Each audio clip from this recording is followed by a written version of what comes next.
चांदवड नगर परिषदेची निवडणूक नुकतीच शांततेत व उत्साहपूर्ण वातावरणात पार पडली आहे. या निवडणुकीत प्रभाग क्रमांक 10 मधून लीलाबाई माधव कोतवाल या नगरसेवक पदी निवडून आल्या. त्यांच्या विजयामुळे प्रभागात आनंदाचे वातावरण असून नागरिकांकडून त्यांच्यावर अभिनंदनाचा वर्षाव होत आहे. निवडणुकीत यश मिळवल्यानंतर अनेक मान्यवर, कार्यकर्ते तसेच नागरिकांनी लीलाबाई कोतवाल यांना भावी वाटचालीस शुभेच्छा दिल्या. विशेष बाब म्हणजे यापूर्वीही त्या पंचवार्षिक निवडणुकीत नगरसेवक म्हणून कार्यरत होत्या.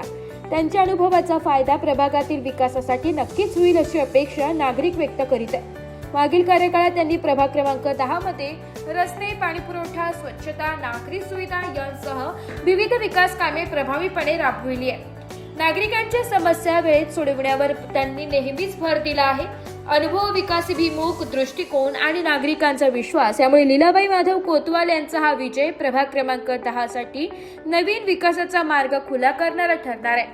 प्रभाग 10 क्रमांकामध्ये जनतेने जे मला निवडून दिलं त्यांचे आभार व्यक्त करते. दुसरे असे की त्यांची काही समस्या असेल ती मी सर्व दूर करेन.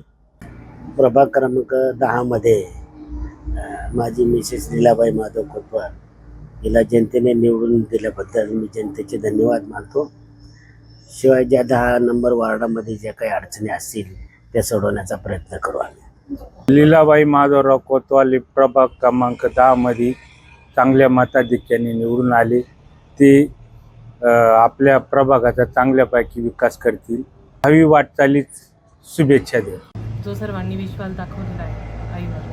मागच्या पंचवार्षिकमध्ये आईच होती, ह्याही पंचवार्षिकमध्ये पुन्हा तोच विश्वास दाखवलेला आहे. जी मागे केलेली कामे आणि तिचं जे आयुष्यभराचं जी पुंजी, जे वागणं आहे ते आज तिला उपयोगी आलेलं आहे. जो घराने, कुटुंबाने, तिच्या ह्या दोघं सुना, मोठ्या सुनबाई, लहान सुनबाई, दोघं मुलं, त्यांनी पूर्ण परिवाराने जो केलेला सपोर्ट, त्यांचे मुलं, माझे वडिलांचं पण त्याच्यामध्ये खूप मोठी मेहनत आहे.